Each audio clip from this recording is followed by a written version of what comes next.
So we are at Bandagudi Lake outside Bengaluru.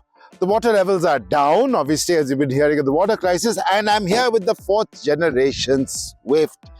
As you can see, the design is evolutionary, not revolutionary, but there are lots of changes. The bonnet lip has gone back due to new pedestrian safety norms across the world, and the rear door handle has moved from the C-pillar back to the door. Other than that, this is quite clearly a Swift. You can make out the subtle changes across the car. This is clearly a new car. It is not a facelift in any respect. But the single biggest change on this car is what lies under the bonnet. It now has a 1.2 litre engine, which is now called the Z series, moving away from the K12 to the Z12. This engine is 8.5 PS less powerful than the outgoing K12 engine, 80.5 PS.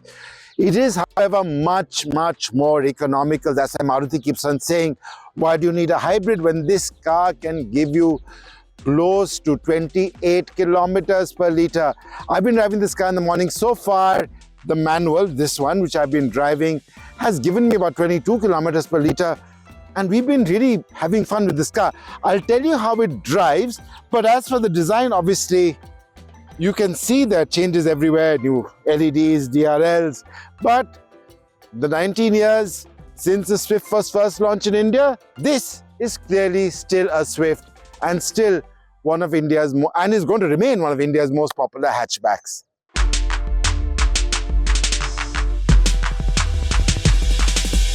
So folks, as I mentioned in my opening, the design of the new Swift is evolutionary, not revolutionary. The revolutionary change on this car compared to the outgoing Swift is the new engine. This car now has the Z12 engine compared to the K12 engine of the previous generation Swift, and that's the K12 engine you still see on cars like the Wagon R.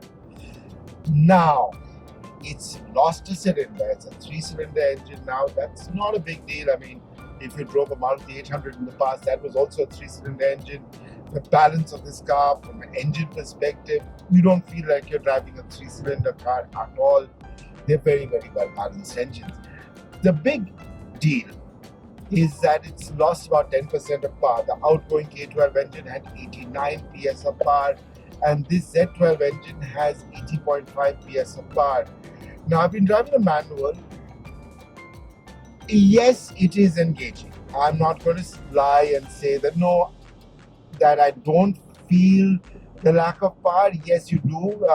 I do have to shift down in some situations, like I'm doing 70 on the highway right now, and I had to shift down to 4th because there are trucks ahead. I'm slowing down. I will need to accelerate again. That is the right thing to do. But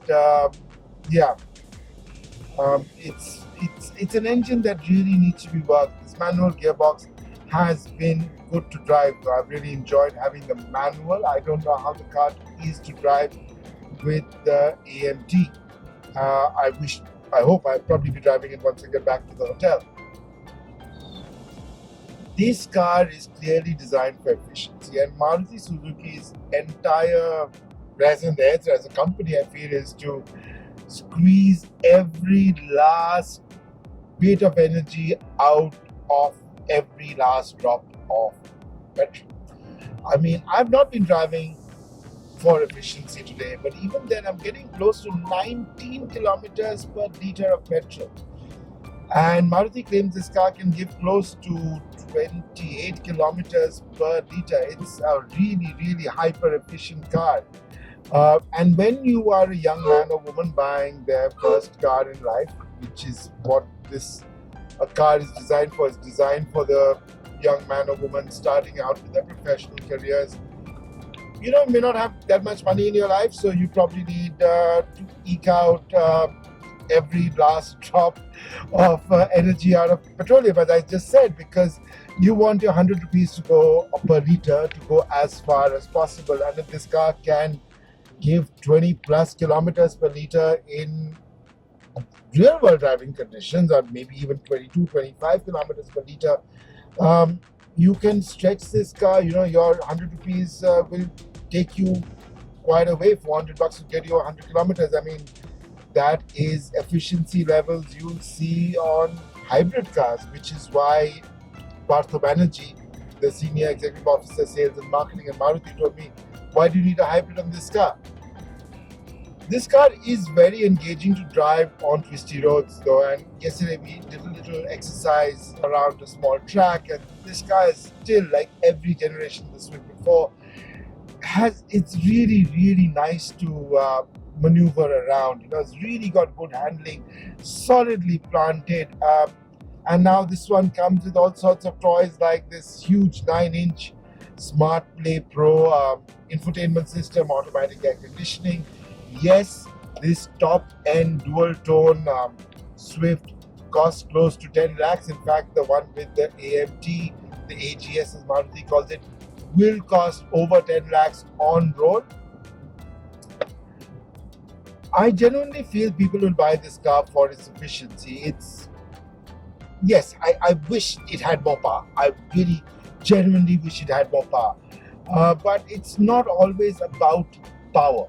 And you have to remember that it is sometimes about efficiency. And yeah, if your pocket is tight, you're paying EMI on a 10 lakh rupee car, you do want each rupee to go as far as possible when you're paying for petrol. So there it is. So that's what I think of the new Swift, and thank you for watching. This is Kushan, Mitra. Keep on watching videos on ThePrint for stuff in politics and on national security, defense,